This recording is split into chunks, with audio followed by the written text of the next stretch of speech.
Hey, this is Jamey from Stonemaier Games, and today I'm going to talk about my favorite mechanism in the cooperative party game, Fun Facts.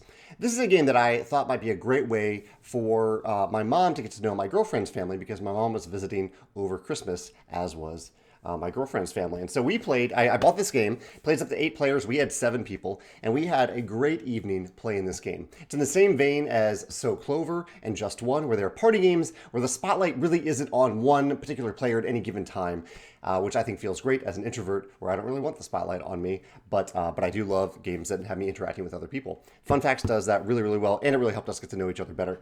The basic idea in this game is that we each have a little tile like this, a different color, they're different color tiles, and on one side of these tiles we're going to write down our name, and the other side will write down a number that is our answer to a question that I'll give you some examples in a second. And so we're all writing down our own answer to the same question, and then when we're putting this tile with our name, or I'm sorry, with the name side face up on the table, and then we're flipping them over to reveal the answers.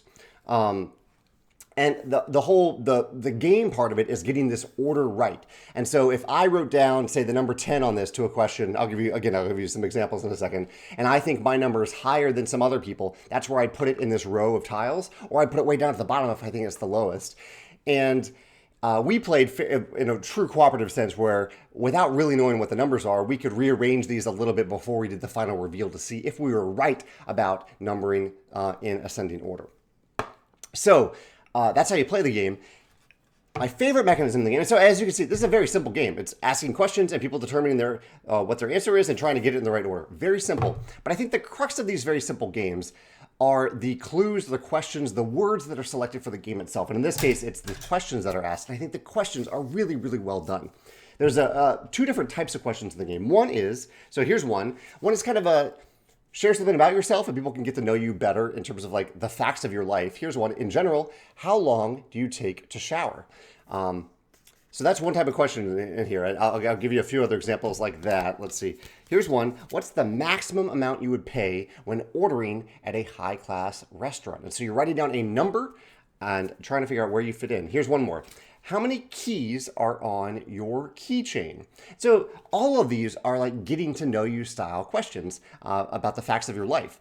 The other type of question in it is more subjective, but they're just as fun.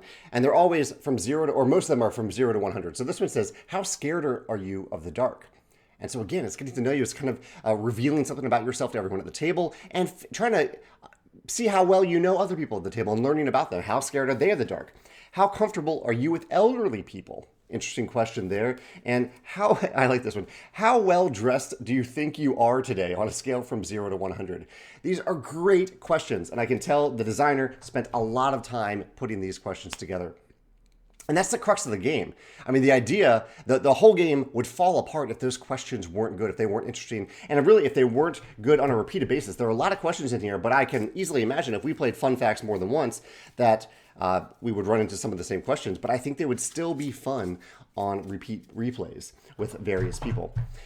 So that's my favorite mechanism. I think I need to give more credit to games like this that are so simple, but where one key point of the game is incredibly well done. And in this case, it is the quality of the questions and how they get people at the table to share something about themselves that they wouldn't normally have talked about and the conversation that can generate around the table. So I want to give full credit to Fun Facts for doing a wonderful job at accomplishing that goal. I'd love to hear your favorite mechanism in Fun Facts, or a question that you'd like to ask in Fun Facts, or your favorite version of this style of game, whether it's Just One, So Clover, Fun Facts. There are a few. Wavelength is a style of game like this where you're getting to know other people at the table. It's kind of and you're kind of cooperating together or competing against teams, but the spotlight isn't really ever on you. Let me know your favorite game of that style in the comments below as well. Thanks.